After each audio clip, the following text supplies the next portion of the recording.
So I want us to try and see, using an example, how our childhood experiences, or rather how we experienced parts of our childhood, influences and sometimes even controls how we experience relationships or interactions with other people in adulthood. So take, for example, me and you are in a relationship and we're looking at our backgrounds. So I come from a background where I had a really big family. Let's say we were 7 or 8 in the family, and I am the 7th born, so the second last. And my family was so busy. The grown-ups were busy working, trying to provide, trying to take care of things. And so there were moments when I was 8 years old or 12 years old, I went out to play with my friends without asking for permission.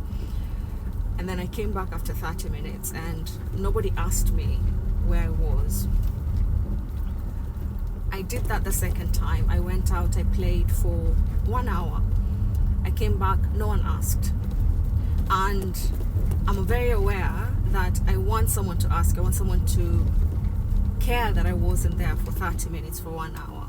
So I do that again. I go out for 2 hours and I come back and no one is asking where I was. People just seem to be busy with other things. Other things are important, other things need to be dealt with. And so this continues, and I start feeling like nobody cares when I'm not there. Because when I go out, the moment that I'm out or the time that I'm out, no one is thinking about me. I don't belong to anyone. And when I come back, I feel the same. I don't feel like somebody in the house cares about me. And this really bothers me, but I don't know how to articulate it. I don't know how to bring it up, because in the house there was an established sense of what's important, of what needs to be talked about, of what matters, and mine was not something that mattered, except it mattered to me because it bothered me that no one asked where I was. And so I come into a relationship with you who comes from a background where you're overly protected, and so your parents did not allow you to go out, and even if they allowed, they were really strict about the time you would be out, and when you're out they would call you to know where you are, and you felt that was suffocating. You just wanted them to give you freedom. And so now we are coming into a relationship together with these very contradicting backgrounds, where I see freedom as lack of love, lack of attention, lack of concern, and you see freedom as love. And we get into a relationship, and then I go out and you don't call me. I come back, you don't ask where I was, because for you that was suffocating, and so you're trying to give me the space that you were not given.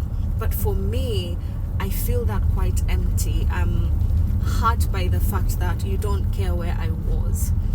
And so these interpretations that are different from each other in the relationship are going to bring conflict. So because, like I said, in my family there were things that were important, and me wanting to complain about nobody asking where I was is one of those things that were not considered important. And so I still carry that mentality from childhood, that you would also think that this is not important. And so I'll start harboring these negative feelings that you don't care about me, because this is a specific way in which I want you to care. But because I can't bring it up, then I'm probably going to find an outlet that is probably irrelevant to the concern that I want to raise. And that is where friction sometimes comes into relationships, when we don't know how to articulate clearly and accurately the emotions that we're experiencing in a situation where the other person seems to have another interpretation of what the situation means. So I understand that you think that freedom is very important. People having the liberty to do what they want to do when they want to do it, for how long they want to do it. And you find that is loving to give to me. But for me, I come from a place where nobody asked me. And so I need that. That's my deprivation. That's my emotional deprivation that I need you to try and perhaps satisfy for me, to perhaps try and give it to me, because I lacked it growing up.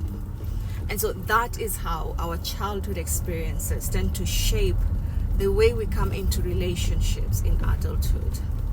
becoming aware of this then allows you to assess and decide what you want to do with that information.